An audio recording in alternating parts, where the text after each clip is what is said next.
Healthy body में एक healthy brain होना बेहद जरूरी होता है, जो पूरे शरीर से जुड़े अहम निर्णय लेता है और मेमोरी को भी बनाए रखता है।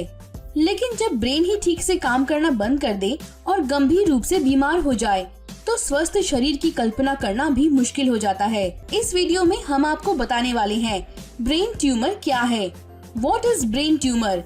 लेकिन वीडियो में आगे बढ़ने से पहले अभी तक आपने हमारा चैनल सब्सक्राइब नहीं किया तो जरूर कर लीजिए, क्योंकि आगे ऐसी वीडियो और भी आपको मिलती रहेंगी। ब्रेन ट्यूमर मस्तिष्क में असामान्य कोशिकाओं का एक संग्रह या द्रव्यमान है। आपकी स्कल जो आपके मस्तिष्क को घेरती है बहुत कठोर है। इस तरह के सीमित स्थान में कोई भी वृद्धि समस्याओं का कारण बन सकती है। ब्रेन ट्यूमर मस्तिष्क की ऐसी बीमारी है जो मस्तिष्क से शुरू होकर शरीर के दूसरे अंग को भी प्रभावित करने लगती है। ये ट्यूमर मस्तिष्क से जुड़े किसी भी भाग में विकसित हो सकता है और मस्तिष्क पर दबाव डालकर ऊतकों को नष्ट कर सकता है। ब्रेन ट्यूमर क्या है? इस बीमारी में ब्रेन के टिश्यूज यानी ऊतक में घातक कैंसर सेल्स विकसित होने लगती है। ये ब्रेन में ऊतकों के समूह या ट्यूमर के रूप में बढ़ती जाती है और ब्रेन के कार्य प्रणाली को बाधित करने लगती है, जिससे ब्रेन द्वारा मांसपेशियों पर नियंत्रण रखना मुश्किल होने लगता है और याददाश्त भी कम होने लगती है। ऐसी कई समस्याएं शुरू हो जाती हैं और समय बढ़ने के साथ पेचीदा होती चली जाती हैं। ब्रेन ट्यूमर को प्राथमिक या माध्यमिक श्रेणी के रूप में वर्गीकृत किया गया है। प्राथमिक ब्रेन ट्यूमर आपके मस्तिष्क में उत्पन्न होता है। कई प्राथमिक ब्रेन ट्यूमर सौम्य होते हैं। एक माध्यमिक मस्तिष्क ट्यूमर, जिसे मेटास्टैटिक मस्तिष्क ट्यूमर के रूप में भी जाना जाता है, तब होता है जब कैंसर की कोशिका आपके मस्तिष्क में किसी अन्य अंग से, जैसे आपके फेफड़े या स्तन, फैल जाती है। ब्रेन ट्यूमर के क्या लक्षण होते हैं? पहला, असामान्य स्वाद और गंध होना, मांसपेशियों में ऐंठन होना और पूरे शरीर में या आंशिक रूप से दौरे पड़ना। दूसरा, बोलने, सुनने, देखने और समझने में समस्या होना। तीसरा, शारीरिक कमजोरी और सुन्नता अनुभव होना।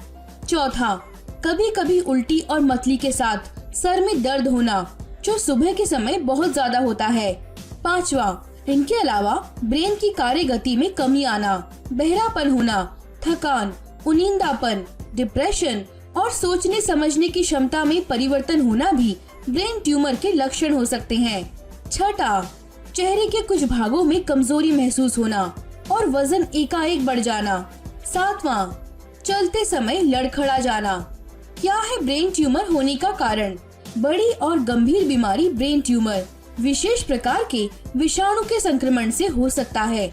यह प्रदूषित पदार्थों का श्वसन क्रिया के साथ प्रवेश करना भी रोग की उत्पत्ति का कारण हो सकता है। पहला, लंबे समय से किसी रेडिएशन या केमिकल के संपर्क में बने रहना।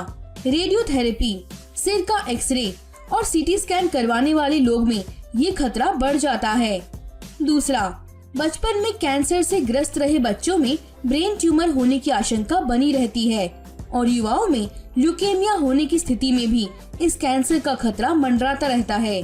तीसरा, ब्रेन कैंसर किसी भी उम्र में हो सकता है और उम्र बढ़ने के साथ इसका जोखिम भी बढ़ता जाता है। ब्रेन ट्यूमर को रोका कैसे जाए? ब्रेन ट्यूमर को रोकने का कोई तरीका फिलहाल मौजूद नहीं है।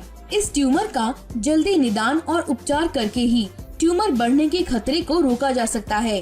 अपनी लाइफस्टाइल में इस तरह का सुधार किया जाए जिससे रेडिएशन से दूरी बनाए रखी जा सके।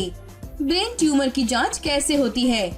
ब्रेन ट्यूमर के लक्षणों का अंदेशा होने पर डॉक्टर द्वारा neurologic test, MRI, CT scan, angiogram और बायोप्सी जैसे कुछ टेस्ट किए जाते हैं।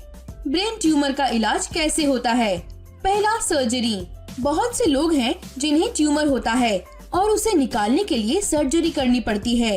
यदि आपका ट्यूमर ग्रेड 1 में हो तो ऐसी स्थिति में आपके ट्यूमर को सर्जरी के माध्यम से निकाला जा सकता है।